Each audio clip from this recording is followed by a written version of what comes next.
Guys, I feel like someone's standing right behind me. She's wearing a Macho Man sweatshirt? Yeah, I've never seen her awake this late. What is going on? This is really bad. No, Did you wake her up? John's not here. Don't ask about John. I told you about that. They're really mad. I know. I thought it was a good idea too. You didn't say that. Are you asking me why it smells out here? I'm on the podcast. Stop embarrassing me. Did you wake her up? You're in trouble, dude. No, stop saying it smells so bad. Get out of here. You're fucked. You're sleeping on the curb tonight. No, she hasn't gone to bed, Aaron. Wow. What's the deal? She should. Oh, wow. I'm going to touch her blood with the hot copper thing like in the movie The Thing and see if she's the alien that's taken over her body because I'm pretty sure this is very... Oh, she just showed up again. What? Yeah, I'm telling him you're awake. Oh, no, please. We cannot get into why you're awake. I'm begging you. Please. Okay. Seems important. Important. It doesn't. I'll talk to you guys about it. Is it time to bench? Is it time to bench? No, we're not. I'm not talking about that on a comedy podcast. I will talk about it. After podcast. Look at him trying to hold it It's really not a comedy podcast.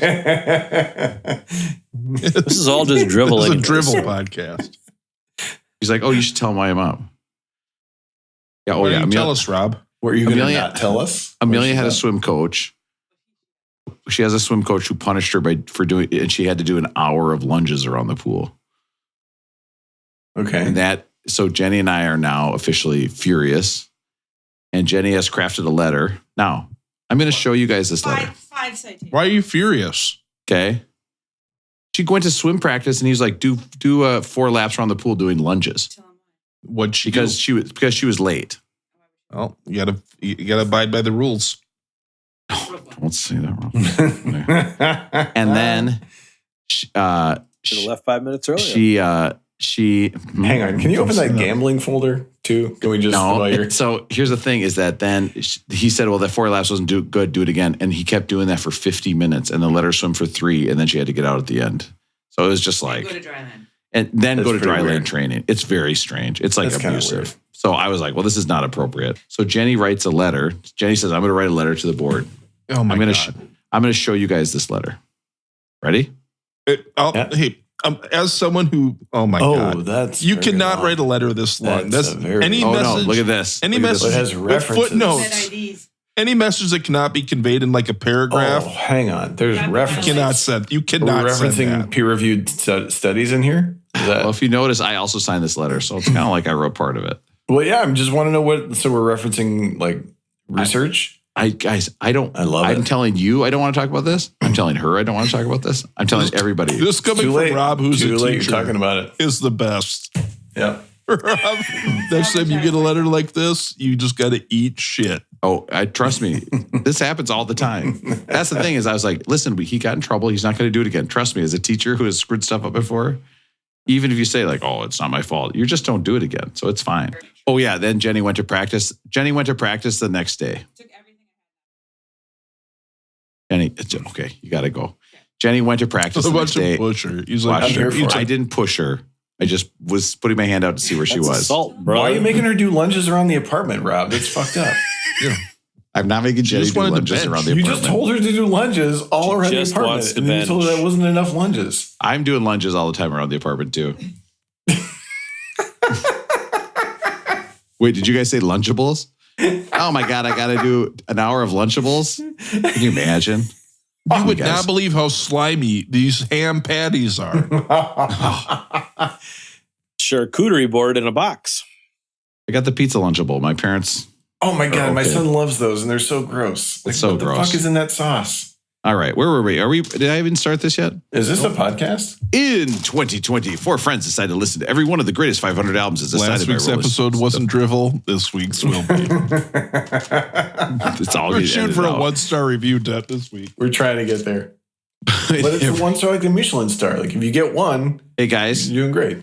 To me, we're 4 stars, equally important to this podcast. Okay, let's bring it in. Let's put our hands in and let's say team.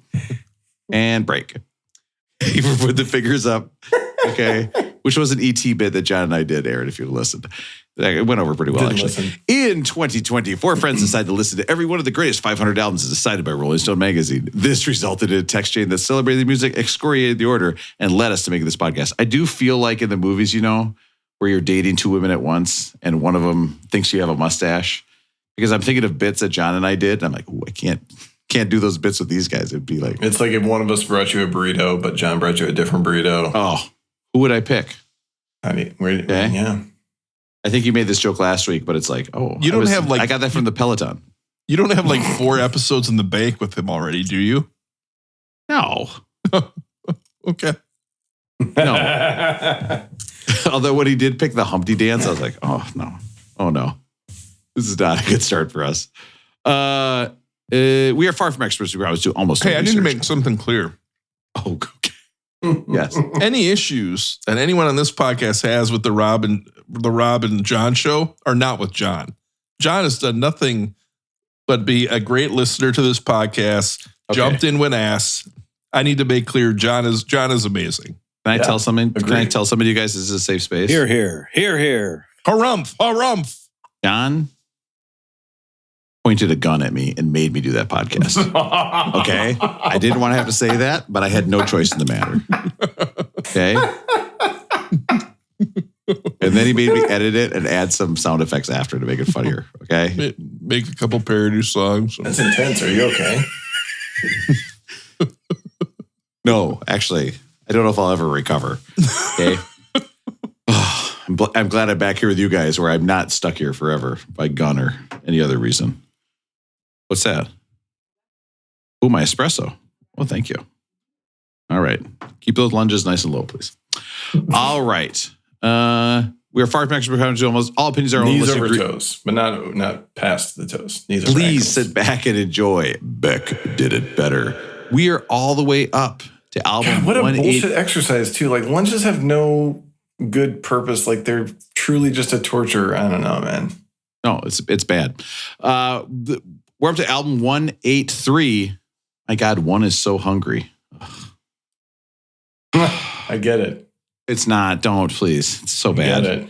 It's there. I get it. There's something there. And we are talking about Brown Sugar by D'Angelo. And guys, can I just tell you right now, let's turn on the radio and let's listen to a song that my sweet wife described as, why are you singing that way? You should be singing in your range. And she kept saying it over and over and over and giving me singing feedback. Now, of course, you know me.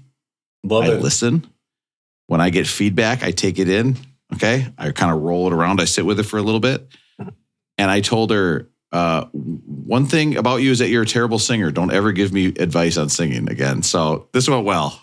Sounds like she might come from a family that has perfect pitch. Yeah, she might. Family has perfect pitch. Oh, yeah. Yeah. Yeah. Yep. They all are great singers. Breathe, Russell. Breathe. One thing. Breathe. Stop laughing. One breathe. thing they're known for. I remember during Christmas, we'd all gather around the piano. Okay. And say, hey, can you turn down the TV? We're gathering around the piano. All right. Let's get in. Let's turn on the radio. I actually, Rob, went to a Christmas like that once, but unfortunately I ate a bunch of Buffalo Wild Wings at the airport the day before, so I wasn't able to hang out around the piano for my wife days. Gave me that salad. That's why I got sick. It's not my fault. Okay. Made me feel terrible. It wasn't the 40 Buffalo Wild Wings She's doing the Mike Johnson back there. It wasn't the Buffalo Wild Wings we ate it's like later. watching the State of the Union. It's so uncomfortable watching her just hover right next to you when we're doing this. Well, I had this salad. I better go eat 40 Buffalo Wings now. That makes sense to me. And is not a sign of some weird thing I have. Can you imagine? You are on a plane and you see a guy just housing 40 Buffalo Wings in the airport, along with more fries than you should possibly give a person. And then you just go in the airplane and you're walking on, and there's one empty seat. It's next to that guy who you just saw eat a bunch of Buffalo Wild Wings. You'd be like, oh no, this is going to be a disaster. And I'm on the aisle. I'm going to have to get up. Lady on the plane. I'm going to share some more plane stories with you guys coming up, but lady on the plane, I'm going to, I think it was Charlotte for my connecting flight to Savannah. Lady on the plane gets on, sit next to me, full on box of a hot quesadilla with like multiple toppings. Oh, so yeah. she's like Sour dipping the cream. quesadilla in the sour cream. Yes. And I was like, Yes. you got to be shitting me. From Chili's, you think? It's got to be from Chili's. Listen, we can't be bringing Mexican food on the airplane. But I'm just going to say that it's right like now. one of those like real heavy cheese quesadillas where you're like, whoa, like they could have done half the cheese on this thing and it still would have been fine. Aaron, she didn't let me shut figure up. that part out. That's awesome. That's a quesadilla Jesus would have eaten. It's perfect. If you got a fork and knife, sure, but not to take on the plane. Oh, no. I would love a big cheesy. Push the stewardess button. My quesadilla is so cheesy. Please help me. Let's plug our headphones into the plane. Let's turn it to the station and listen to what comes on the plane. Maybe that's our hope now. We get on a plane somewhere. Here we go. What's up, everybody? Welcome to K-Rob. No, I meant, what's up? What were you guys talking about?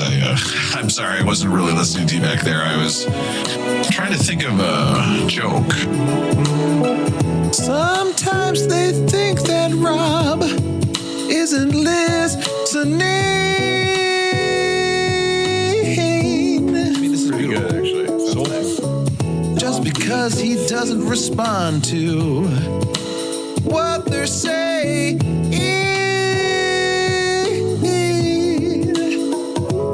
But I promise I'm trying to get better.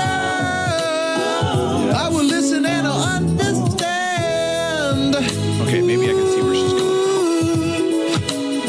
going. I won't be distracted all the time. Just because I'm thinking of my next line. But now Rob will do this today. He'll hear what they have to say. Oh yeah, Rob will be listening better. It comes as no surprise. Rob often ignores all the guys. Oh yeah, tonight Rob is listening better. All right, guys. When you want to know about the That's greatest nice. albums of all Two things I can tell you about the D'Angelo album. It's going to be a clean episode, and I'm going to listen to you guys. Oh, yeah. All of it. All of it. If you want to hear four guys who Full chat and then they get off deal. track, I've got the perfect podcast for you, Jack. Beck did it better. My favorite podcast theme song. Let's get into Brown Sugar by D'Angelo. This is Beck Did It Better. I've got three guys here who keep wondering why their sugar gets browner as they get older. Oh, I wish I wouldn't. I've got Russell in Minnesota. Russell, how are you doing? It's the Maillard reaction. Rob, Or after that night in fungus. Vegas, my eyes were a shade of blood burgundy, but the way we kissed was unlike any other way. Yep. At 2 p.m. when you came down, or 4 No, it was p.m. 5:30. 5:38 p.m. I knew it was bad because Dave came out. He's like, God damn, this guy sleeps a lot. Matt in Minneapolis. Matt, how are you doing? Great, Rob. Thanks for having me. Pleasure to be here. And I've got Aaron out Thanks in for California. thinking of us. I've got Aaron out in California now. Aaron recently was having some computer problems, guys. Aaron was having computer problems. And he said that he made his password St. Paul Hi-Hat. St. Paul Hi-Hat. And I said to Aaron, why did you make your computer password St. Paul Hi-Hat? And he said that it asked for a capital and a symbol. Capital and a symbol. St. Paul Hi-Hat. Aaron out in Oakland. How are you doing, Aaron? Well, shit, damn motherfucker. I'm going to stick out my tongue and hit this bitty pitty gritty with persistence. I don't think you'll hear me. Let's talk about D'Angelo. I'm sure that might have been filthy. Listen, I rock hard. I know I said it was going to be a clean episode, but I'm so hard after it said that. That was crazy. Aaron, that was so good. Listen, guys, we don't have time for this. Let's get into the voicemail. The freaks on the phone. Sorry.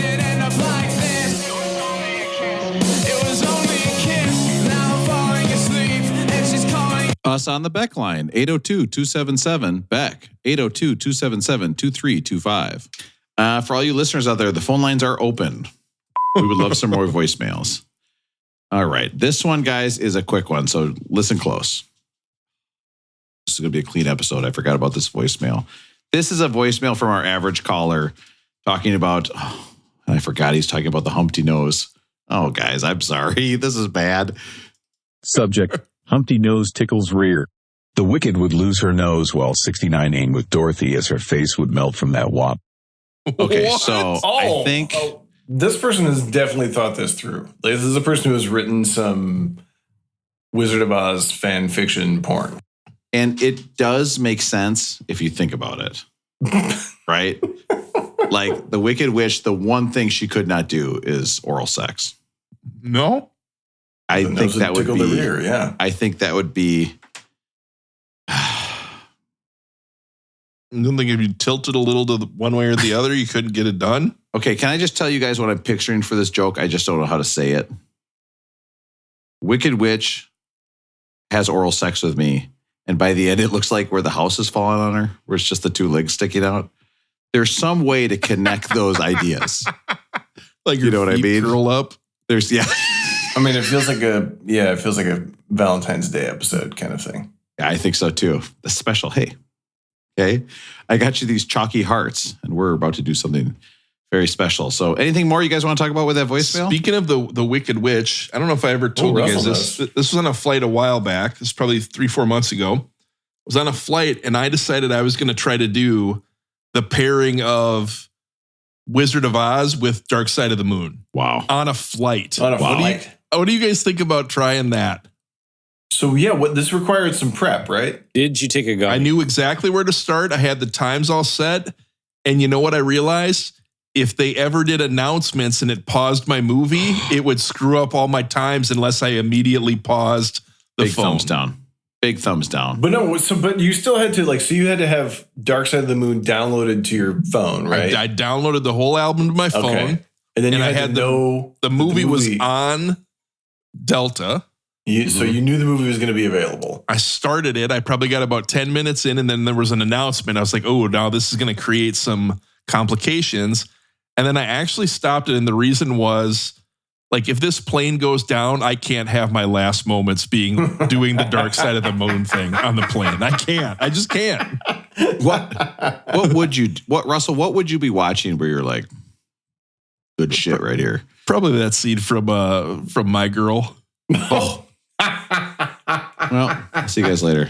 Short episode. When you want to hear very about good. the greatest albums of all time. You know what? No, Rob, But you're just too you guys, we've talked about this before where you creep watch on someone else what they're watching on their TV or their screen Oh, or of whatever, course. right? Classic move. Yeah. So the other day I was watching someone up in front of the middle of me, and I think, Rob, you had mentioned this. It was the We Are the World documentary. Or the is that what, I don't know if it's called Yeah. We Are the World but Yep. I don't know. It's something like so I was watching it, and I could tell what was going on just watching through the seats or whatever. And then I ended up watching it at the hotel when I was in Georgia. Have you guys seen that documentary yet? Or fantastic. I haven't watched yet. Oh, it's so I've good. watched And it. what that song is, was that song stuck in your head for days afterwards, Russell? This is probably, it's got to be one of the best music documentaries there is, right? You've just got It's fantastic. legend after legend after, like, you have all-time legends who aren't even like one of the 25 most important people in the room. It is such a good, I have an upstairs roommate who claims that they've already seen this before, and I think it's brand new, so I don't know if I'm incorrect about this or not. Russell, can I just tell you right now? You're incorrect. Okay. You got to live the truth. But it is so good. I would highly recommend it. They kind of go into like what led to the people who made it, kind of who was really involved. Like Lionel Richie seemed like he was much more involved than I would have known before I watched it. And you got interviews from, Cyndi Lauper. There was interviews with some people that are still living. And then you saw like some people who were there and like didn't want to be part of it, like walked out. Like Waylon Jennings, I think, walked out at one point. It is fascinating for music lovers. It is a must watch from like 80s pop culture, right? What you forget about with We Are the World, they did it after an awards show. They're there at like 2 a.m. starting, and they're like, we got to get the tech right. Like we have one shot to record this. And when they leave, we're not going to get, Ray Charles with Stevie Wonder, with Michael Jackson, with Huey Lewis. Kenny Rogers, yeah. Bruce Springsteen, Bono. Yeah, Bruce Springsteen drove himself there. I mean, that's crazy. Dan Aykroyd. Now, they did not, Russell, they did not talk about why Dan Aykroyd was in the fucking We Are the World. And it makes no sense because that's all I wanted to hear. Instead, they were like, oh, Kim Carnes. I was like, yeah, Kim Carnes. She must have been huge. Can you imagine We Are the World? And they're like, oh, we better bring in Kim Carnes. Dan Aykroyd, supposedly he was like in his management group and they were talking about it. They said, hey, do you want to do this? He said, sure, I'll do it. So, So crazy. Aaron, you would love it. Matt, Matt, have you seen it yet or not? I have not. No, I got to watch it. It is a must watch for music lovers. There are so many cool little bits. There's so many cool, like there's a point where, not to ruin it for you, but they're trying to get Prince there. So they essentially give Sheila E. a solo in part of the song. And she, at one point in the documentary, pretty much just says, I realized at one point they were just using me to get Prince to come and be part of it. And so she's like calling Prince. Prince wants to do like his own thing, like a guitar solo. They're like, no, it's not like that. It's everyone in the room. And so Prince was supposed to have a solo in this. And eventually they give it to Huey Lewis. Because like, yes. Wow. The whole thing is so interesting to watch. It's interesting to watch the dynamics between all these legends. It is a must watch. Why would I avoid this?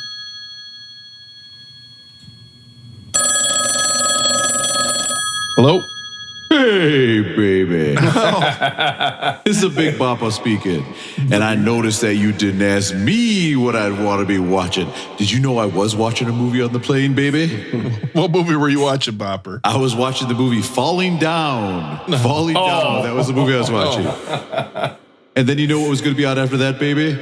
What was coming up next? Legends of the Fall. Legends of the Fall was another movie.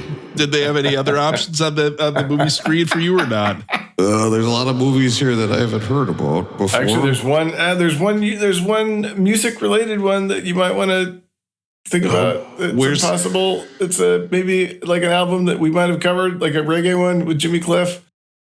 Hey, baby, another movie I loved, okay, was The Harder They Fall, baby. It was so good. Well, I gotta go. Don't get the vaccine. Found it. That was a nice call. That guy didn't listen to this episode and leave a review. That's good to crazy. hear from the Bopper once in a while. You gotta hear. You gotta wonder what he's up to. But it seemed like maybe the Bopper had a joke in his head and it wasn't quite as extensive as he maybe originally planned. This is the point where we get a 3-star review about our dribble. Oh, I can only pray. I mean, that's like Jake Reed, Randy Moss, and Chris Carter. It's time to You know, the see what 2-star everybody's review up to. is kind of a It's nice time thing. for Like, I mean, if you're going to savage, you go 1, right? To give someone 2 stars is, I don't know. I think it's pretty good. I'm telling you, I had 69 guy on top for Valentine's Day. If that's not worth 1 star, I don't know what is. Aaron, rolling going. How's it going with you? It's going great. As I mentioned last week, today has been a big day. We had some friends of Wallace's over after school, and happy hour started early, and then had that moment, Matt, I know you're familiar, where you have some people come over after school. Gets to be 4:30, 4:45, 5 o'clock, and then the question is, are we going to make dinner for these folks, or are they going to go home on their own? And I had a moment where I was like, maybe I'll just try to make some dinner, and then I held strong, and hopefully we were still hospitable. Hopefully we still had a good night. They went home. I think they were fine. Had their own dinner. We made our own dinner. It was all fine. But it's that moment where you feel like, I don't know if I'm a good host if I'm not cooking dinner for these folks. But they came over at 3. I don't know if they're good guests if they continue to linger, and then are people you want to hang out with in the future. Aaron, are we talking about little kids or adults here? Kids. Well, both. It was friends of Wallace's came over. And their parents? And their parents, right. So then, you're like, ooh, gosh, I mean, we should be making some dinner, but like I hadn't really planned for that. So we got the kids some snacks. We hooked it up. It was all okay. Honey, he says he's making dinner, but he's just taking a giant chunk of sausage out of the freezer and putting chips into salsa and then into his oven.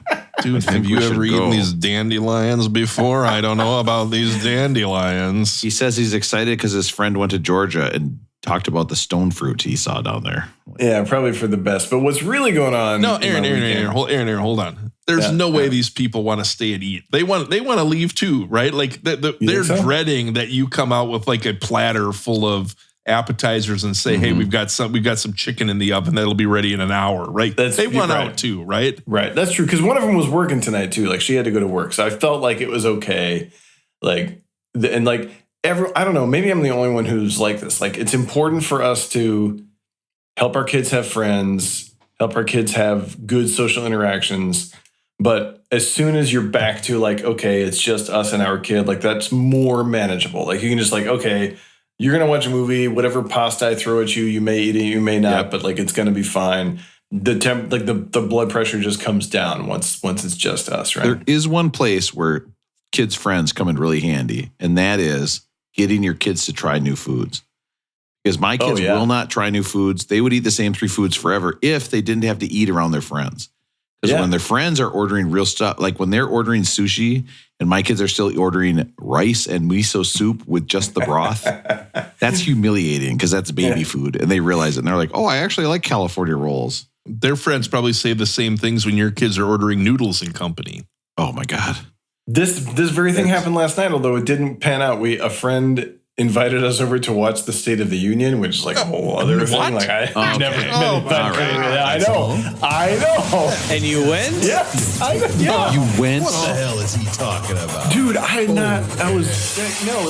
to pick up Wallace from school, and this friend of ours who used to be our neighbor was like, "Hey, we're watching the State of the Union tonight." And like all Wallace heard was watch. Like he only heard the verbs watch and he heard the word pizza. Yeah. So like it was like we're ordering pizza, we're watching the State of the Union, and Deb was like, "Yeah, I gotta go." And I was like, "Are you sure, dude? Like this is not." And so then we go over to watch the State of the Union, but they ordered pizza. So there was pizza. Like this place does deep dish pizza, like Chicago style, but then they also ordered like a plain cheese for the kids. And the neighbors' kids were eating the deep dish with mushroom and spinach in it. And the kid was trying to convince Wallace, like, "Dude, you should try this pizza. It's so good." And he's like, "No, I am not. I will only eat the cheese pizza." Like he would not do it. It's so good. So Aaron, what did your host think when you got up and started clapping and yelling during the whole border type stuff? Yeah. Oh God. At the end, Aaron's like, all my kid heard is "Let's Go Brandon." So we're over here. He's a big fan of "Let's Go Brandon."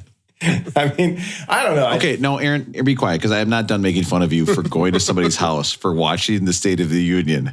Bring back the pandemic. I'm serious. If it my was a wife disaster. said, "Listen, I made a mistake. We need to go to our friend's house and watch the State of the Union," I would simply get a divorce from my wife and I would never talk to her again because that would be an insane thing to do.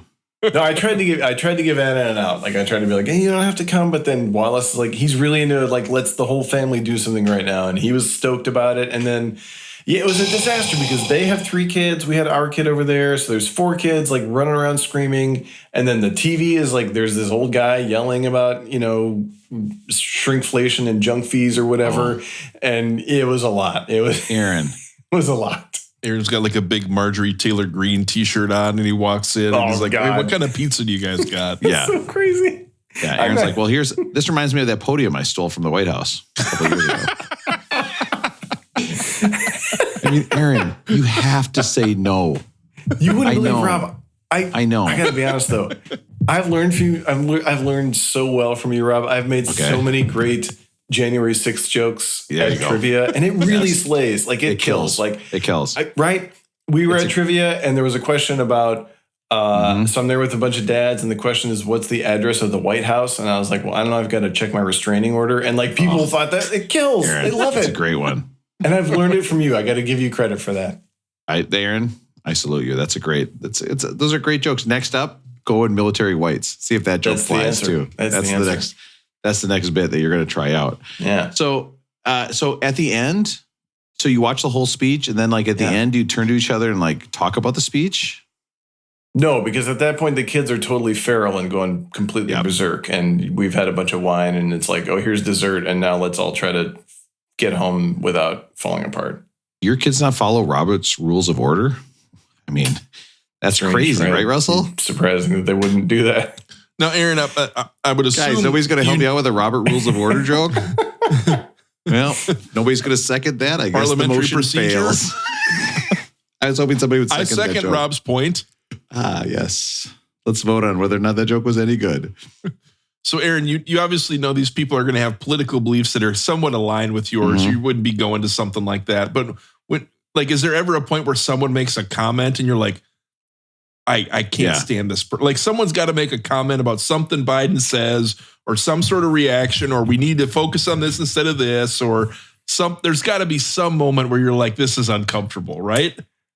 Well, no, I mean, it's weird because the neighbor did say like, "Well, yeah, I did loan my RV to Clarence Thomas, but he said he was going to bring it right back."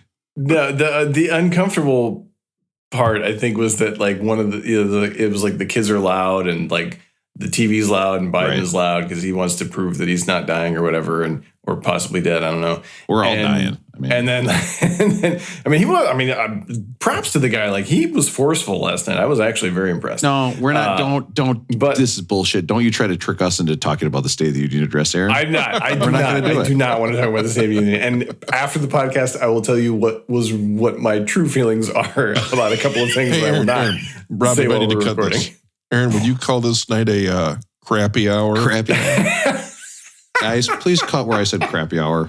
Nope, not doing it, not falling for it. No, the uncomfortable thing was it was chaos. There's like kids talking and Biden's yelling, and then like the other mom was like, let's make the kids go to the playroom because this is hard for me to listen. It's like, well, of course it's hard. It's like you're trying to listen to a speech and there's kids. Yeah. It's like the kids are trying to get back into your room and you've put up all this razor wire. You're like, God damn, this fence. We need a fence over here to keep these kids out. You know what? I mean, the kids are coming in to my room and they're taking my jobs.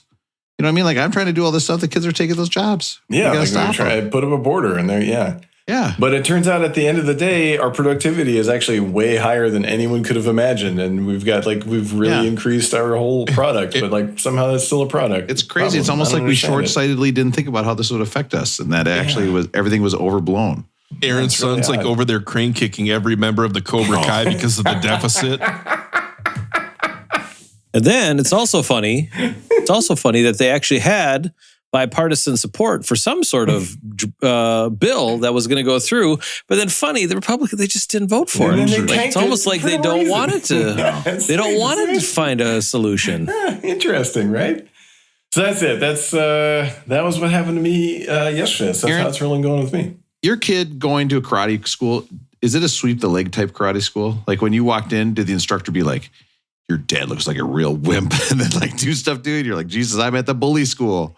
But it's closer to my house. I would take my kid to the bully school if it was closer to my house. I don't know yet. I have to figure this out because it's just called Bay Area Martial Arts. So I don't know for sure. That's a bad guy school. I don't even know which martial arts they're teaching. That's a bad guy school. You can't find a single Gracie Jiu-Jitsu studio out there, Aaron. We can, but I emailed them and they didn't tell me their schedule. So we went to this other one because it's closer. There is a Gracie Jiu-Jitsu school. It's on Alcatraz. It's just... If you go up to Telegraph and take a left on Alcatraz and you get over to Shattuck, and then it's right there.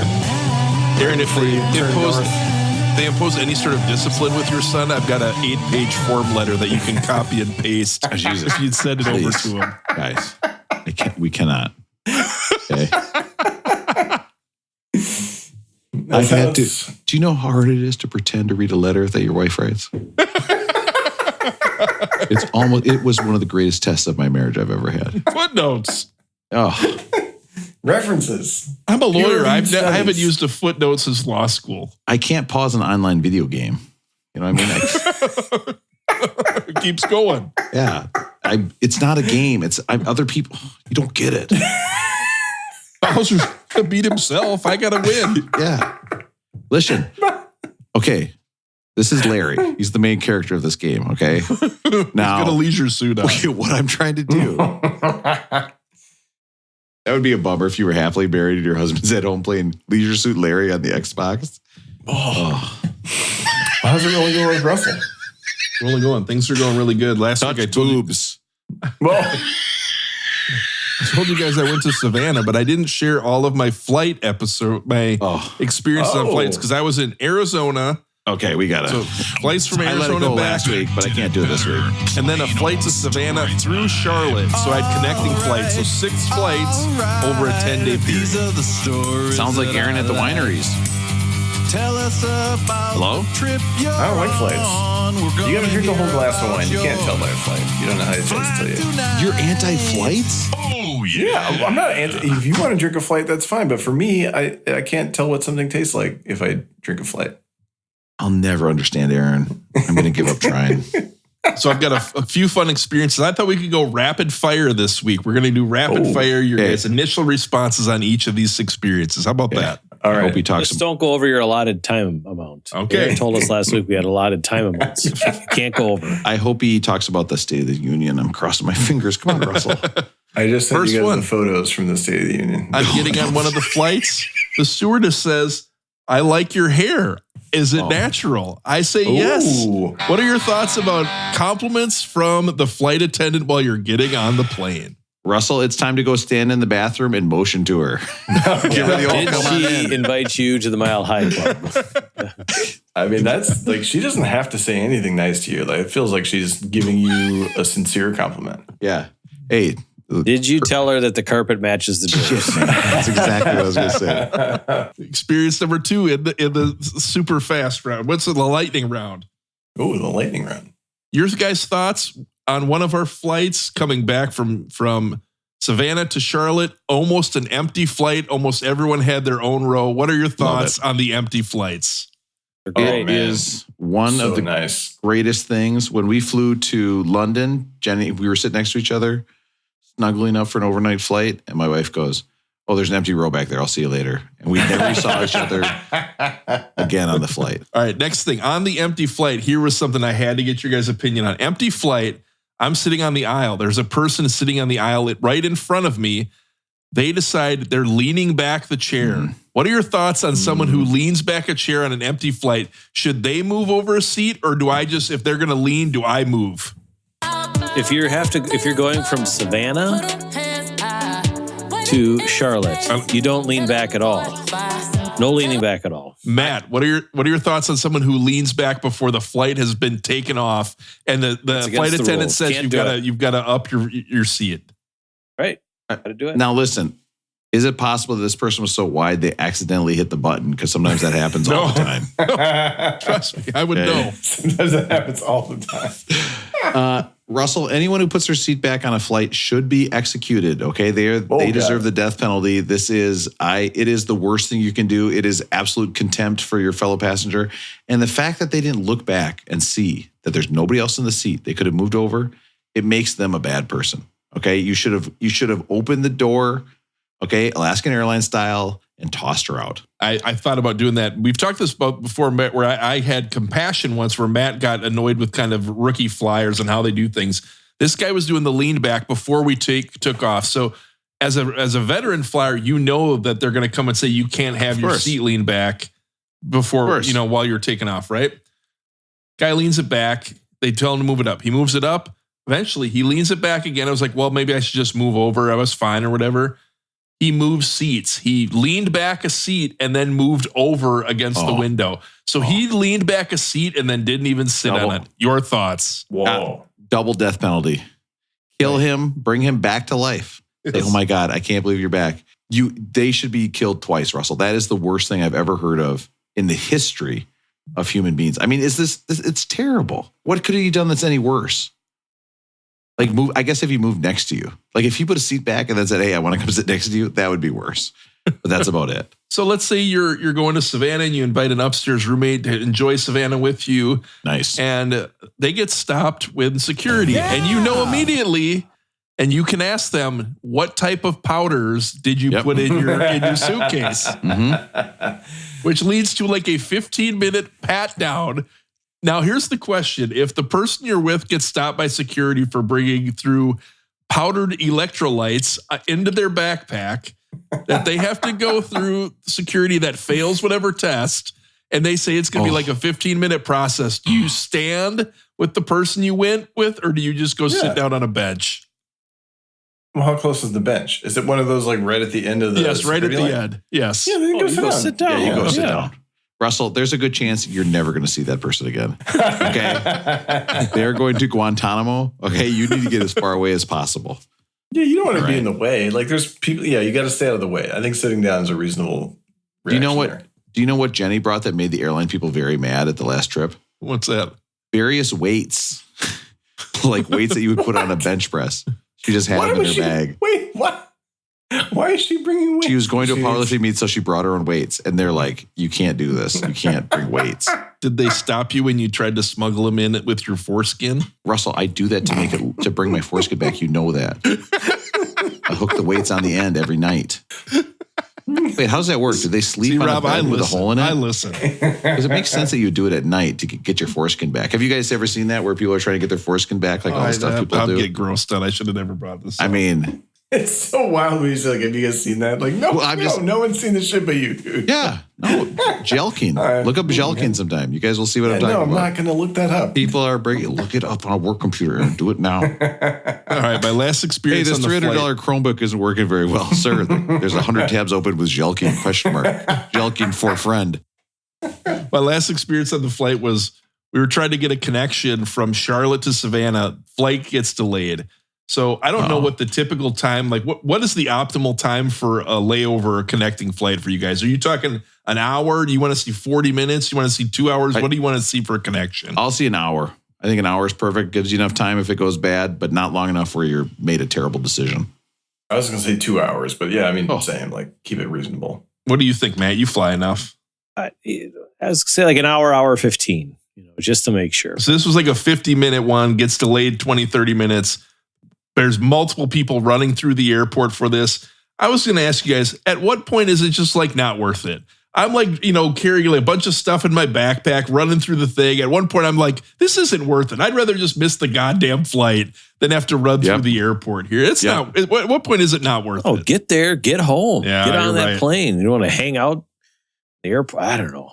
If you're on your way home, right, you might as well just sprinting home. break it to get home. Well, I ran until I could run no more, and then we made it fine. It was Russell doesn't run this one time, and then he ends up living in the terminal like Tom Hanks. He's like, oh no, it's disastrous. Or like Station 11. You guys watch that one? They make a settlement in a terminal. Great show. Good book too. I was going to watch the other night, but the State of the Union address was on, so I invited all my friends over to watch it. Just like the Super Bowl, we made some dip. We got ready. Put up some squares. That was this guy. He's a friend, and he will probably listen to the podcast someday. Oh no! He told me that growing up, his family watched this. The only times the television run in his house were the Super Bowl and the State of the Union, and that's how that's it. This is like one of those houses that's the only two things they watch. Two equally exciting things. Yeah. The only other more exciting thing is Matt Rowland going. How's it going with you? There's a brand new song I heard on The Current by a group called Florence and the Machine. Ooh. And it's called White stuff Cliffs of Dover. Oh. And it's like the soundtrack for some show on Apple TV, which I have to get. I have to watch. I have to figure out if it's something to watch. But listen to this song now, Rosie, and tell me if this is Florence and the Machine. What? Wow. I haven't heard them since Dog Days. Are they? Some great Aaron had the new Dog stuff Days. coming out. Good Are start. they started or are they? Where are we right now? I think they're Person? over. Yeah, they're gone. Shit, I was worried about that. Ooh, this is nice. Sounds like Bernstein. Listen. Ooh. Florence and the motherfucking Machine. No way. What's that? This is from another famous movie. Actually, you know where I know this song? Oh, it's Jack Antonoff. He's the hot producer right now, right? Yeah. There was a famous. We've talked before about the X Factor, America's Got Talent, like the audition shows or whatever. There's an amazing episode of X Factor, I believe, when someone sings this song and it'll bring you to tears. Really? Is that one of the ones where like the lady's ugly? Everybody's like, "Wow, she's a really good singer. Look at what she looks like." Hold on, let me find it. You're thinking of I think that lady died. Oh, that's too bad. Because it would be a bummer. Like, I get that she's a good singer, but if it was also like, "Oh, you're ugly and you're a good singer," you'd be like, it's kind of a monkey's paw situation. You know what I mean? All right, the new hot thing that's out there, and you guys maybe have heard this, but what do all 1, 2, 3, 4, 5, 6, 7? That's really kind of sick. 7 of these albums have in common. The round. All right, ready? Oh. Metallica, so the Black Album. Okay. Pearl Jam 10. Okay. Guns N' Roses Use Your Illusion 1 and 2. 1991. Red Hot Chili Peppers Blood, Sugar, Sex, Magic. Okay. Soundgarden Bad Motorfinger. And Nirvana Nevermind. What do they have in common? Rosie, you're almost there. Yeah, it was You're cool. maybe 93. Nope, they're 1991. They all came out within 44 days of each other. Oh, wow. 44 days of each other. So August 12th, the Black Album dropped. August 27th, 10 by Pearl Jam. September 17th, Use Your Illusion 1 and 2 by Guns N' Roses. Red Hot Chili Peppers, September 24th. Soundgarden, September 24th, Yeah. and then Nirvana Nevermind, September 24th. So all of those albums came out within 44 days of each other. I don't know that I've ever actually listened to all of them straight through. Like, I'm sure I know almost all of the songs, but now I feel like I need to like listen to both of them straight through. Yeah, I guess I never remember I remember they came out as like a double, but I never consider them like together. Right. I don't know. Right, because all the songs were big. Guns N' Roses for me are more of a Winamp band. I know all the hits, but I don't know what songs are on which albums. Right. I definitely know that Strange is on. It's strange to Use Your Illusion, but November Rain, You Could Be Mine, Don't Cry. When I watched that video when Use Your Illusion came out and he turned into a fucking dolphin and there was nobody That's great. jumping into cake, Yeah. I was like, this is the biggest fall off for a band ever. But all those came out in 44 days? Within 44 days of each other. So that's Wow. that's where music was. And you know That's what I was crazy. doing in 1991? Watching America's Funniest Home Videos. I mean, my brain is goo. It's rotten goo. Aaron was at another crappy hour watching the State of the Union. George Bush is like, there's nuclear weapons Oh, in this country. mission accomplished. Aaron's like, yeah. Now watch this drive.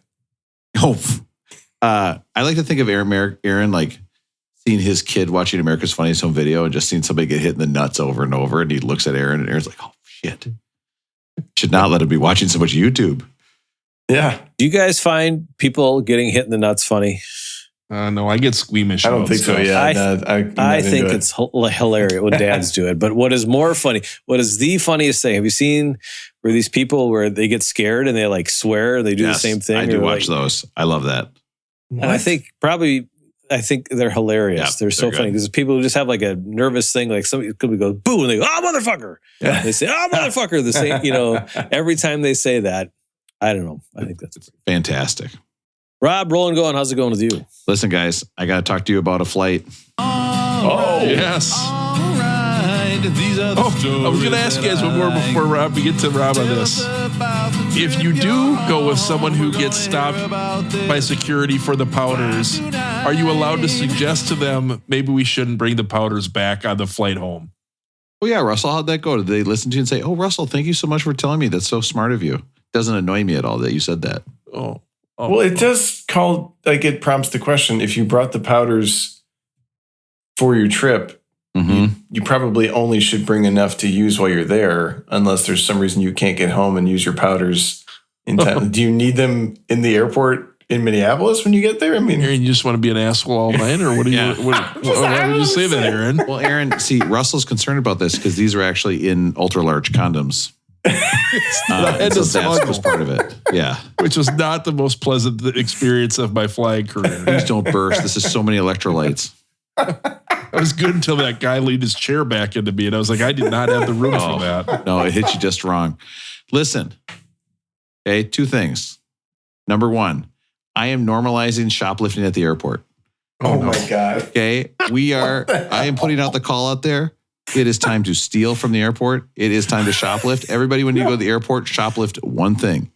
Okay, this whole thing where the airport is now all self-checkout, they are begging us to shoplift. And who's it going to hurt? Guess what?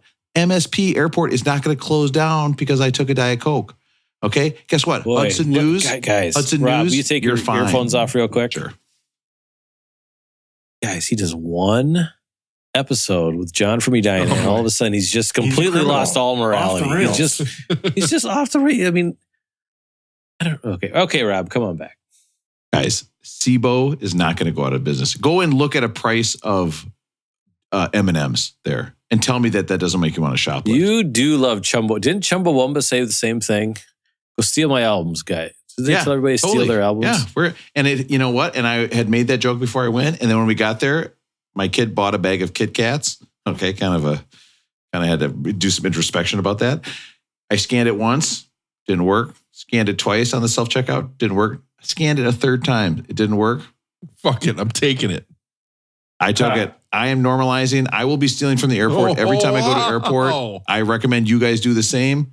Fight the power. Prices are too high. Let's steal from the airport. Then we get to our flight. We check in. Okay. They've scanned my ticket. Great.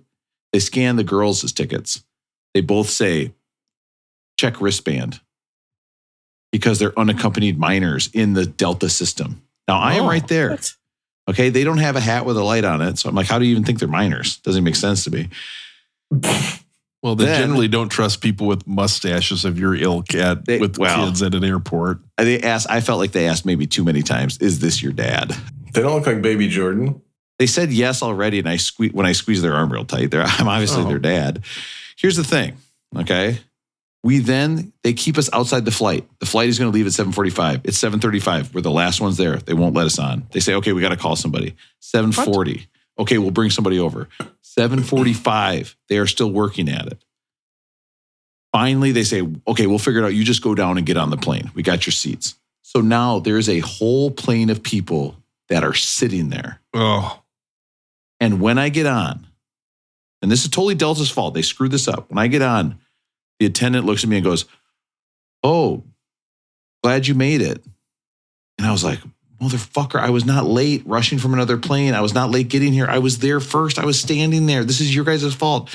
But instead, I just said, okay, thank you. And I went and sat down because I was mortified. was your wife already sitting in first class? You know what? You joke, but that actually did happen on the flight back. She got first class and then would like come back and like use the bathroom back in the back. And I was like, no. Okay.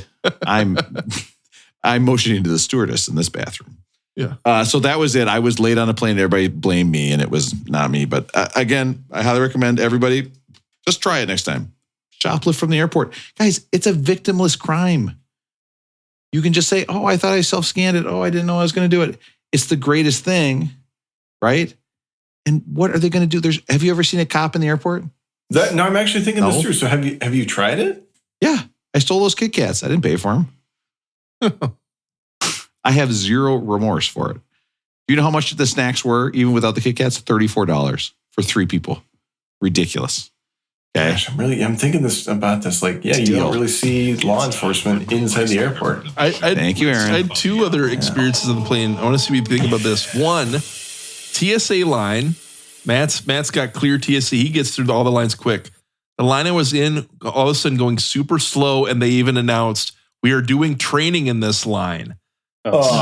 You should have to have a sign up or something like that. There should have to be a full disclosure that if you are someone who is like purposely paid and are going through a certain line, if they're gonna make you take 40 minutes, what should take 5, they got to tell you that, right? Yeah, let you know. Sir, I got to pull you aside and do a pat up. No, Bill, I told you it's a pat down. Pat down. Oh. Sorry, it's my first day. You know what I can't stand? It's a carry down. Can't stand Yeah. is the TSA person who is yelling at you to get out just your ID when you're the only person within a mile. Like you walk up and like they can see there's no one even within 100 yards of getting in that line. Yep. You're the only person in line. Was this and at MSP though? Yes. MSP, something has gone really wrong there. That is the most aggressive TSA in the world.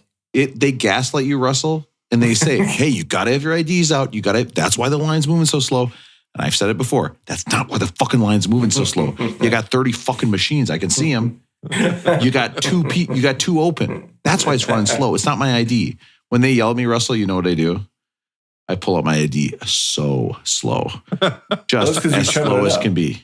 Okay? Oh, Because you're using that time to show it up. Listen, I did. I was with my family Perfect. again. You and I show was- them the part that says "badass motherfucker" on it. Do you like hold it up like you do? And Yeah. Listen, guys. When I'm going through the airport, I'm just doing bits the whole time. I'm telling my kids this is how they gaslight you. They don't want to hear that anymore. I do my character where I love lines. So when I get in a line, I go, yes, a long line. And then you turn a corner and I go, oh, line's over. No, there's more lines. And the kids are like, shut up, Dad. We hate you. I'm giving myself a semi-erection as I'm going through security. I mean, it's just bit after bit. How do your kids feel about that one? My belt comes off as security. Guys, you know I'm putting it around my neck. You know I'm doing all the bits. Hey, is this your dad? I got my belt in my hand. You're saying it's Delta's fault. It's probably your guys. Like, how did you register these minors for this flight? Okay, well, can I just say this? The flight before, Jenny had called and gotten them to be a minor on the flight, go down to Florida. So there is a chance that maybe Jenny called a couple times and got the wrong flight. Okay, but I didn't feel like telling Delta that. Okay. And I did, and my kid did turn to me and say, "This is because we shoplifted those Kit Kats." And I was like, "Yeah, maybe that could be it." Well, they understand karma. Yeah, Good for they them. do. There's still hope So for they them. learned something. Yeah. Guys, stealing with your kids, it's exhilarating. I get what Oliver Twist was talking about, man. I totally got it. I was like, "This is got great." to pick a pocket or two. It was like, You've you got could to be- pick a pocket or two. Oh my God, Russell, this is gorgeous. Keep going. With living a life of crime. Listen, we were talking about Brown Sugar. We're talking about Wow. D'Angelo. A music podcast. 1995. Dribble. Okay, this is D'Angelo's first album. Now, of course, we've already done Voodoo. Seminal album for me. Yeah, seminal album for a lot of people, Aaron. I know. Okay, vast deference album for a lot of people. Here's the thing. Okay, this album, this is kind of revolt against the super artificial electronic sound at the time. D'Angelo is a multi-instrumentalist. He played almost every instrument on this album. He produced almost every song. He sings all the singing. Like, he is fully in charge of this. He's doing his Prince and Stevie Wonder thing, yeah. Except for Raphael Sadiq, who's Yeah, kind of fingerprints around here. absolutely. I mean, you can hear that, like, the songs that he really works with them, you can hear that continuation into Voodoo for sure. At the time, we're talking big producers. So we got Diddy working with people. And with this, he's like, no. We're just going to eschew that model, and we are going to just have a super talented artist do his full vision on an album. He is playing drums. He is playing saxophone. He's playing bass, keyboards. Okay. And he said, I'm a guy who reads record covers. And when I looked at Prince, I realized he does it all. He plays every instrument. He sings and that's who I want to be. This is, we talked about it last time. This is kind of the start of neo soul. It came out. It was a hit immediately. Got all the way up to number 6, 65 weeks on the Billboard Top 200, and it got 4 Grammys. This is a crazy, crazy successful album. 1995. It's right in our wheelhouse. I'm going to say right now, Aaron, this album is sexy as hell. Yeah. And we're going to start out, yes. Aaron, with another great titular track.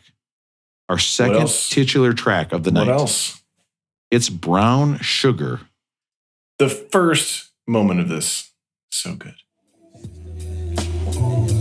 You might say, oh, Brown Sugar.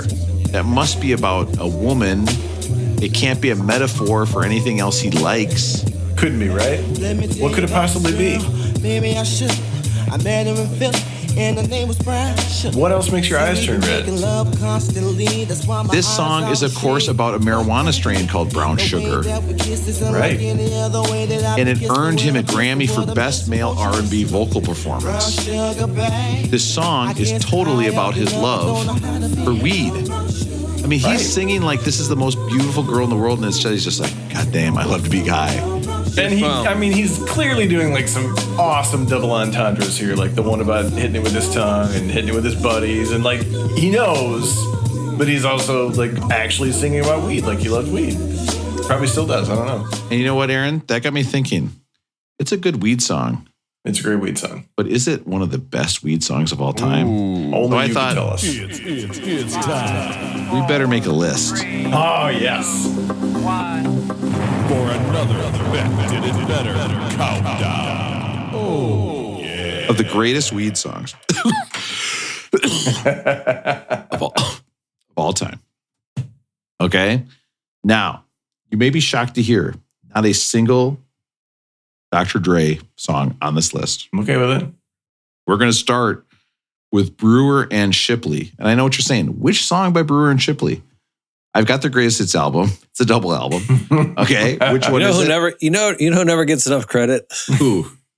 Shipley. I know. It's terrible. Shipley and Messina hanging out Always together. that Brewer guy. Here's the deal. One toke over the line. And the song, they describe how it was written, and they said, one day I was really stoned, and I said, I'm one toke over the line. And the other guy goes, wow, that's a great sentence. I'm going to make it into a song. And they did. I like this song. I never knew this was one toke over the line. It never occurred to me that's what they were saying. I didn't know what it meant. Like I never knew what a toke was, right? Like No. when you were a kid, it's on the oldies station. I thought he was talking about the famous author J.R.R. Tolkien. Yeah. Not all who wander are lost, Rob. That's what my tattoo says on my back if I wasn't so scared to finish it. Didn't that guy To live, laugh, love. Didn't that guy also write Friday Night Lights? Who's that? J.R. J.R. Tolkien Bissinger or someone? I don't want your ring. That's my impression. It's a tan. Fucking tan. That's the wrong. It's not even. All right. Aaron, keep laughing. You're great. Thank you. Got it. The final verse of the song by Redman got him Lyric of the Year award in 1995. It's How High by Redman and Method Man. Lyric of the Year award. They were, of course, from the movie of the same name, where they go to university and just get high all the time. A great movie. Okay, classic stoner movie. Redman and Meth Man, both with Def Jam, they went on tour together and just became friends and decided to do albums together. It's so fun. It's so interesting. They're a fun pair, yeah. So good. I like this. I like this track is on the list because the snare sound, like you kind of hear this snare sound a lot on Brown Sugar. Yeah. Next up, you might say, well, you got to have Snoop Dogg. You know I do. But who could I pair Snoop Dogg with that could possibly be even more of a pothead? Oh, Willie. It's Willie. So good. Coming out. Roll me up.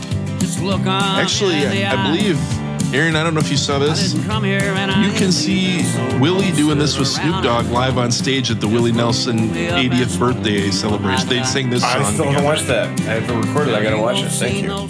Listen up. If you want to hear Snoop Dogg, listen to Snoop Dogg, but he's doing country with Willie. Listen to this. All my friends and tell them. It's so awesome, isn't it? He doesn't sound bad. Roll me up and smoke me when I die. Guys, I want a Snoop country album. Roll me up and smoke me when I die. It is so good. God, I love that. Okay, now Russell, I know we've done this song before, but how could I not put it on this list? Actually, Rob, if anyone wanted to go to Friday morning, where the weed at? I started a new podcast this week it's called the Russ and Joe from Woodbury Show. We did a whole hour-long episode on Cypress Hill, Hits from the Bong. I got to say, that would be a tough show to do, Russell. That would be a tough show to do.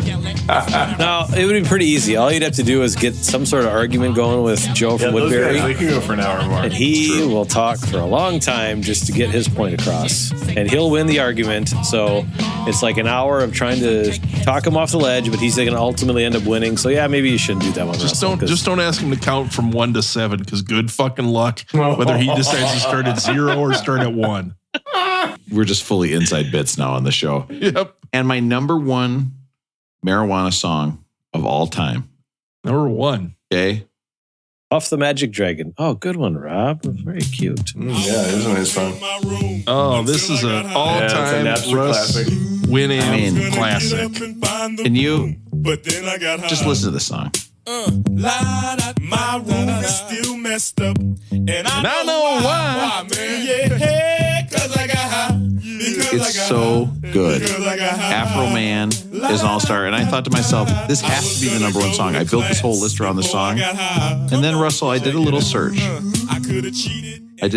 And Beck, smoking weed for a friend in quotations. Okay, that's how I did my Google search. And there's some misspellings. I don't want to get into it. Beck once did a song called MTV Makes Me Want to Smoke Crack. And it sounds like this. A single in 94. That's so bizarre. I've heard it before, I think. It sounds like a Wesley Willis song. What's crazy about this song is I looked it up online and everybody said, oh yeah, well, if you're going to do that, you got to do the lounge version. And I was like, what? So I look up the lounge version. Back again. All right. MTV. Whoa.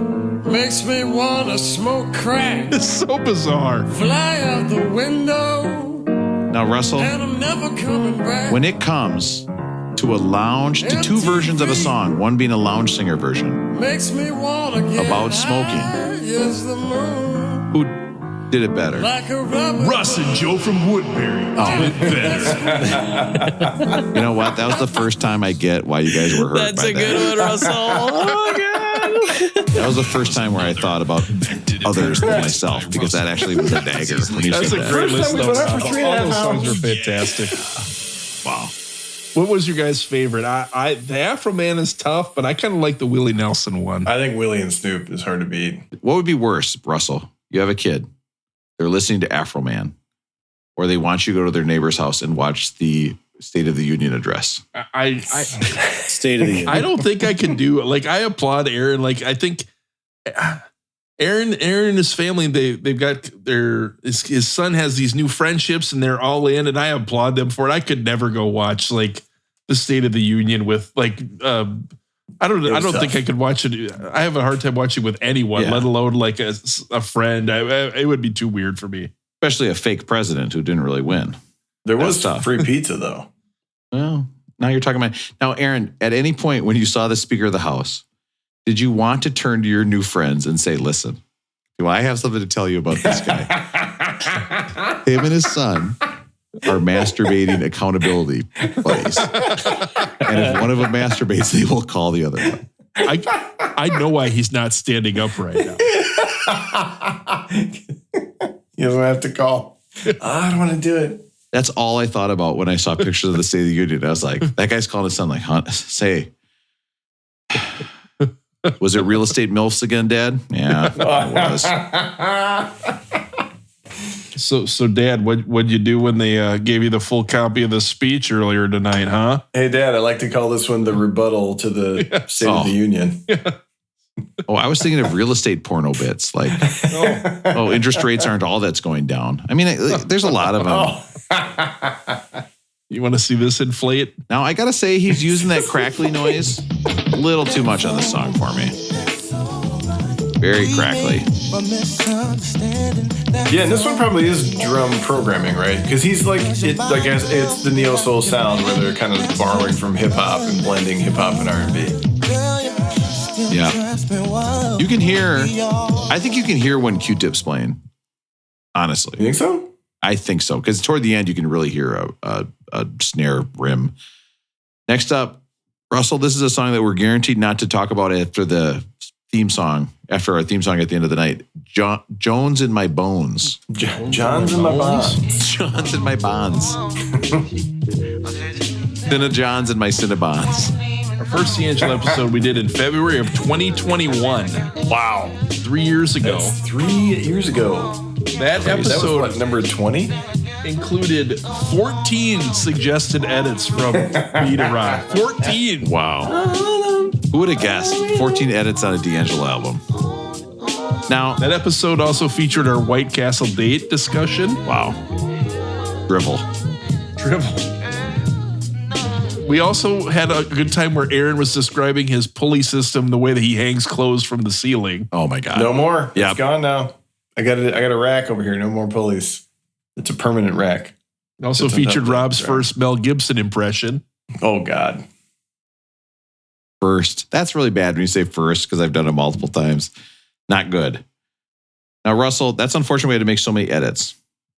Now, I also want to note, is having a Jones in your bones a top 3 body feeling? What are your best feelings for your body? Because we get we know what actually feels the best. But after that, I think having a Jones in your bones, it's kind of fun.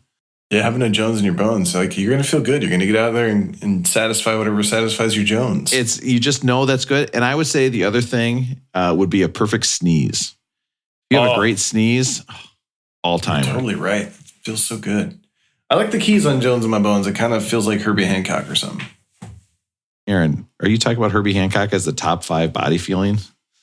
Aaron, what's a good body feeling for you? And say it slowly. Well, it's been a really long time, but hitting a baseball perfectly, that's a good one. But that's been a very long time. Who wants to see me hit some dingers? I would say, too, a good Q-tip in the ear. Listen, don't message me. This is so disgusting. Okay? Oh God, I can't. Good do one this. in there. I'm gonna have Feels to take good. my headphone out. Russell, what's a top 5? What's a top 3 body feeling for you? You know What what do you one got? I like is getting my hair cut, and when they kind of do like they're kind of Yep. cleaning off the back of your neck and all that Oh, stuff. yeah. They kind of give you a little bit of a rub down, if you will, in a non-sexual Nice. way. I don't know how to describe that, but I always kind of like the end of the haircut treatment. Russell, you might like massages.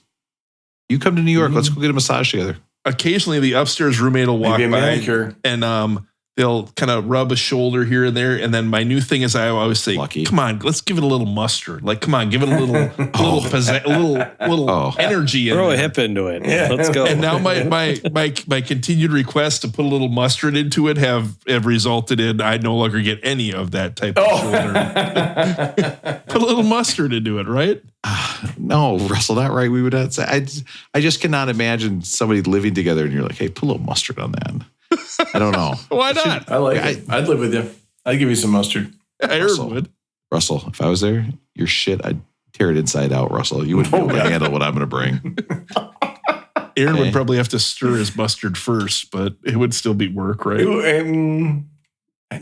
Maybe. Matt, top 3 body feeling?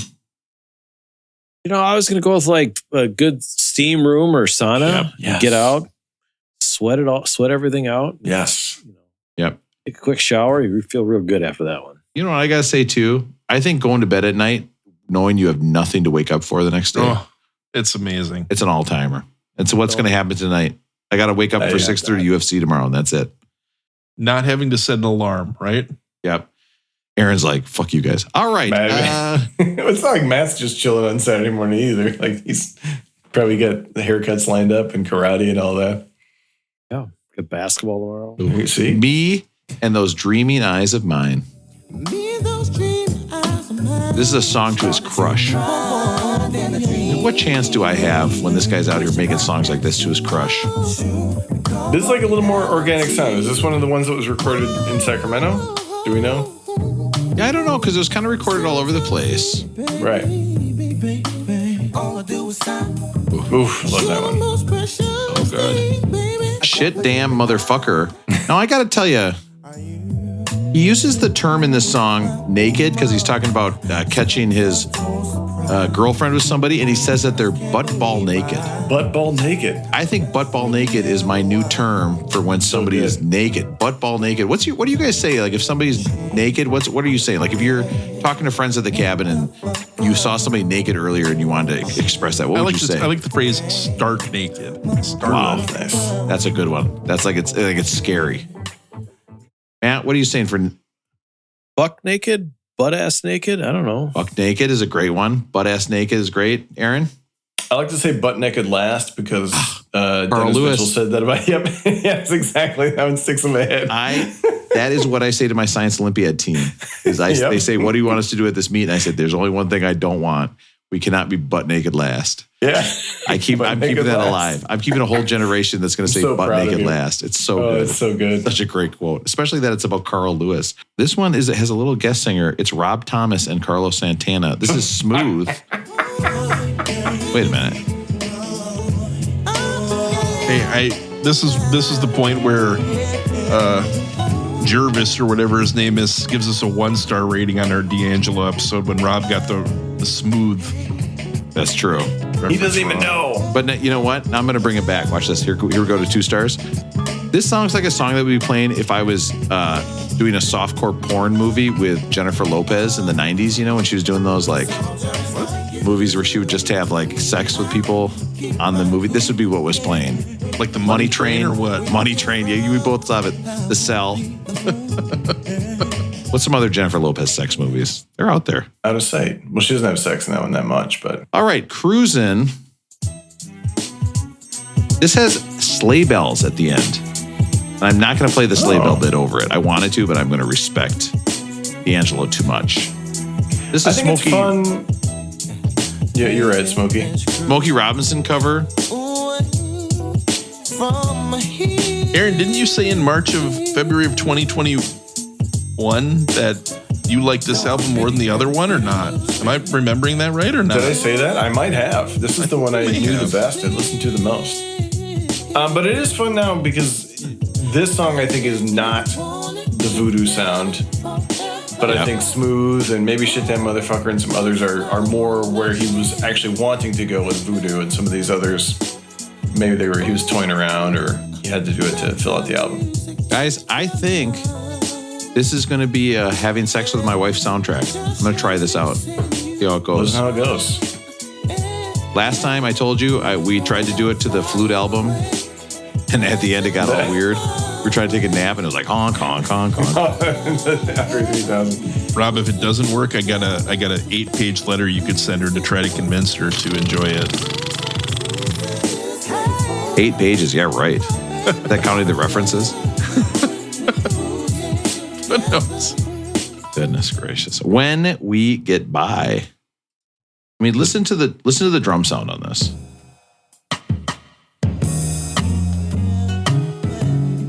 Yeah, he's doing really laid back, not quite behind the beat, and then he would like push that further with Voodoo. Now, Aaron, I have to say, by this point, these songs are starting to run together for me, but I don't mind it. Like, I could listen to this on shuffle. I could listen to it in order. The album is a vibe. Yeah, it's an anytime album for me. I mean, it's like, oh, I don't know what to listen to. I'll put on Brown Sugar. You have it on vinyl, Aaron? I don't. I should look for it. I have his other 2 studio albums on vinyl, but I don't own this one on vinyl. Do you ever play it through your Bluetooth speaker and act like it's on vinyl? I do not. Now, Russell, we never had a chance to follow up because we have taken a week off. We haven't seen each other for about 3 weeks now. Well, the 3 of us took a week off. Some of us kept going strong. What were the repercussions of playing the Jurassic Park theme song? It was the Carmen Sandiego theme song. Sandiego theme song, very loud through the upstairs speakers. Did anything ever come of that? There was just very, very much annoyance and being scared and wondering why I would do something like that. So I think they understood it was a mistake. And then Russell comes up hunched over and is like, hey, put some mustard on this. Put some mustard on it. A little mustard on there. Hey, come on, put some mustard on there, baby. Let's go. Put some mustard on there. If you had to get, this would be a tough question. You have to get rubbed down, full body rub, and you have to pick a type of mustard to do it with. They're going to rub mustard into your body. There's nothing you can do about it. You're in Guantanamo Bay for bringing too many powders on a plane. Okay? What kind of mustard are we picking to get rubbed down by? Pardon me, but do you have any Grey Poupon? Wow. Russell is classy. He'll take. Getting rubbed down by Grey Poupon. Ooh, spicy. That feels like it might be spicy to me. Matt, what are you getting rubbed down by? What kind of mustard? You feel like this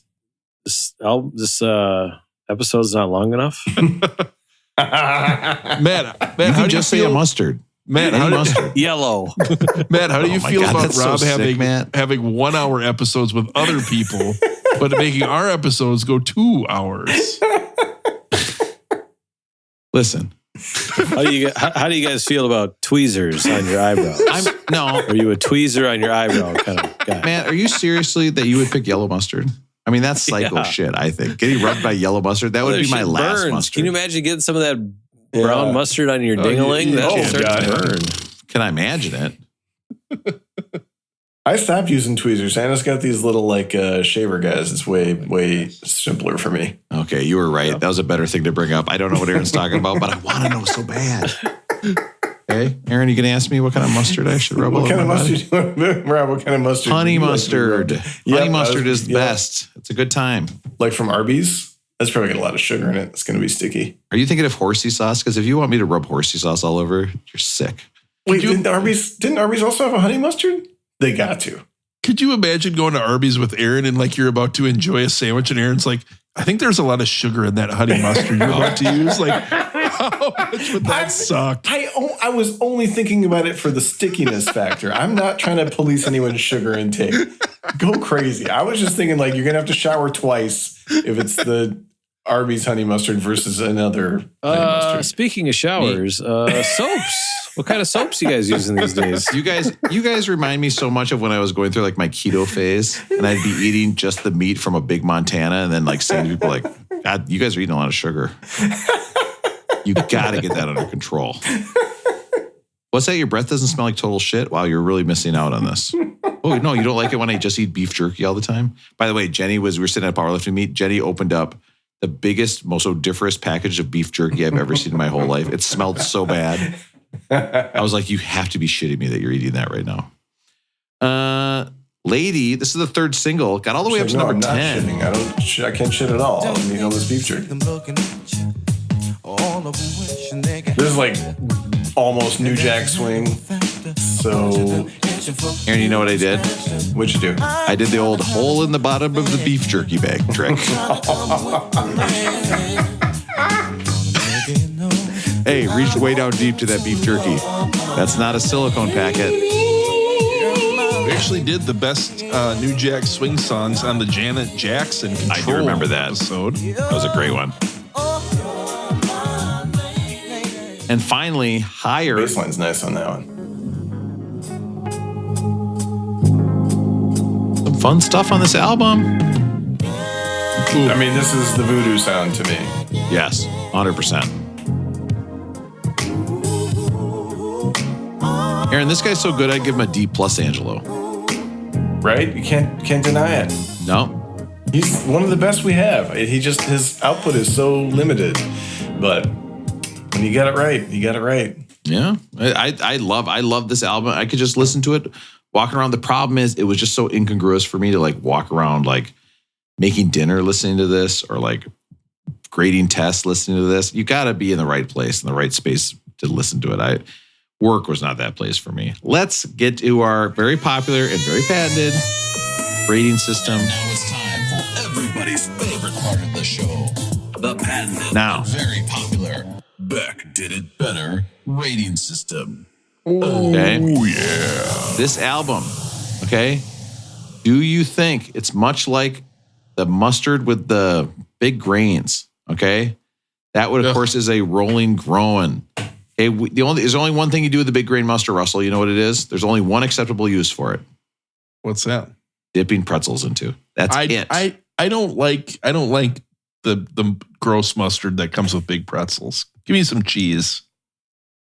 What about a malted butter? I like a malted butter. I'm so mad right now. I'm not saying anything because I'm strong and I believe in our friendship, but I'm so mad that you don't like mustard on a pretzel. Gross. That's wild to me. If you're texting, He won't say it to your face. Texting John about this. Yeah, he's just going to save it for his other podcast. Then he's going to spew it all out, Russell. And I was You gonna guys ask were gone, this- not me. I was here. Okay, so I don't know why you're mad at you were me. at the Arnold, so I don't know when you recorded this. Oh, well, it's true.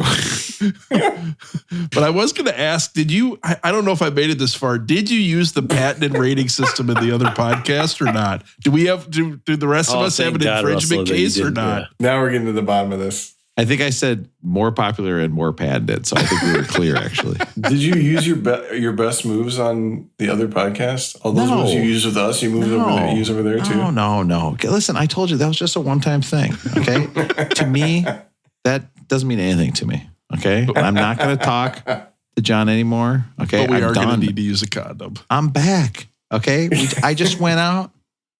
You know, I thought we had all agreed on this. I guess I was wrong. I think you get that once in a marriage, right?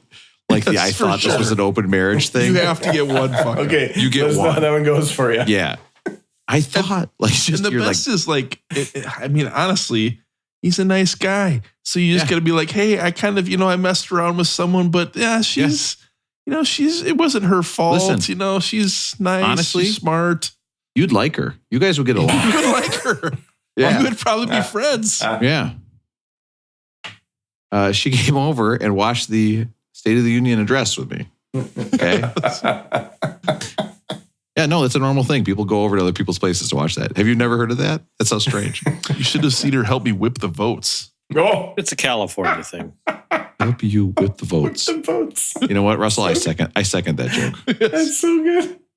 So good. Now listen, is this rolling well toned? It's perfect at, of course, 183, 183. I'll remember that joke. Is this rolling boned? It should have been much higher on the list. Guys, this album is a bop. Okay? Cruisin' is an all-timer. There's some great songs on here. Rolling boned. Or is this rolling well toned? It is perfect at 183. And I think I already said that. So this, of course, would be a rolling groan. It should not be this high. Okay? It shouldn't be this high. It should be lower. A lot like yellow mustard, which is overrated in my book. Actually, it's okay on hot dogs. I'm sorry I said that. I take that back. I don't know what I was thinking. Russell, what do you think? Rolling Well Toned, Rolling Bone, or Rolling Grown? I think, Aaron, you said this was a seminal album. Is that right? I said it. So this is also a seminal album for me, in that it's the first album. It's a very important one that I did not listen to before we did the podcast. Wow. I'm willing to fully admit it. Ever. I thought there was a decent chance Rob was dropping the three of us tonight. I was like, I'm not listening to 2 albums if he's cutting us off and if he's moving forward with someone else. So I did not listen to Brown Sugar, but everything I've heard from D'Angelo has always been awesome. So, but I can't rate it. I seminal album for me, not listening. I'm out. Wow. First ever not listen. First ever. Well, I think Matt's maybe, Oh, for Russell. I haven't listened to him, but I might have to listen to him in the last week or so. There we go. Yeah. I thought about listening to him. Matt, what do you think? Rolling Well Toned, Rolling Bone, or Rolling Grown? D'Angelo, Brown Sugar. Yeah. We still haven't come across Wildflowers, but I'm going to say this is Rolling Well Toned right here. This is a pretty darn good album. High 100s. This is probably a good spot for it. So I'm going to say Rolling Well Toned. Aaron, okay, what do you think about, this, and especially I think the first song. What do you? I think the song sucks. Aaron, D'Angelo is listening. He actually left us that 2-star review. I didn't want to tell you guys, but it was D'Angelo. Okay, he left that. And he said a lot of drivel. I was actually looking up Porta's. Sorry. Aaron, go ahead. Rolling Well Toned, Rolling Bone, or Rolling Grown? I knew you'd try me on that. The thing is, I love this album so much, and I thought it was a perfect album for so long. And it's great when I had the CD, just put the CD on, let it go. If I listen to it over streaming, just let it go. But I do think when you listen to it track by track, you can hear that some of these songs are more in the direction I want to hear from D'Angelo than others. The ones that are a little more organic. Live drums, live instrumentation. You hate that and drum I think machine. that's where he got to. But I love the hip hop element of when he's blending the two. But for me, when it goes more toward jazz and soul and funk is what I really love about him. So all that is to say, I still love the album. I think it's right where it should be at 183, Rolling Well Toned. Unfortunately, you guys are incorrect.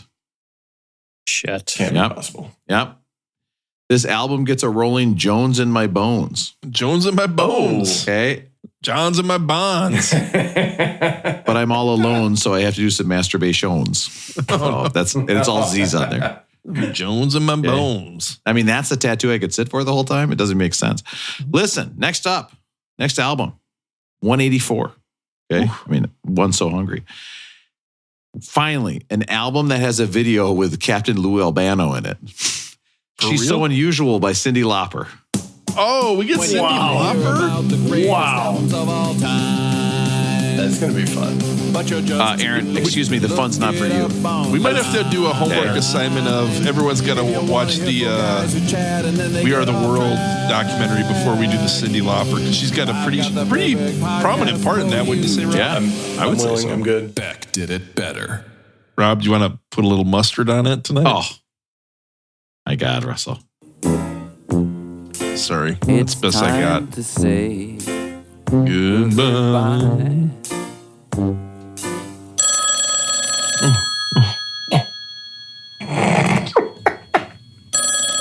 Hello. Hey, baby, this is the Big Bopper. Is Aaron there? I got to speak to Aaron. Hey, Bopper, you never asked for me before. Aaron, I jacked off again. What?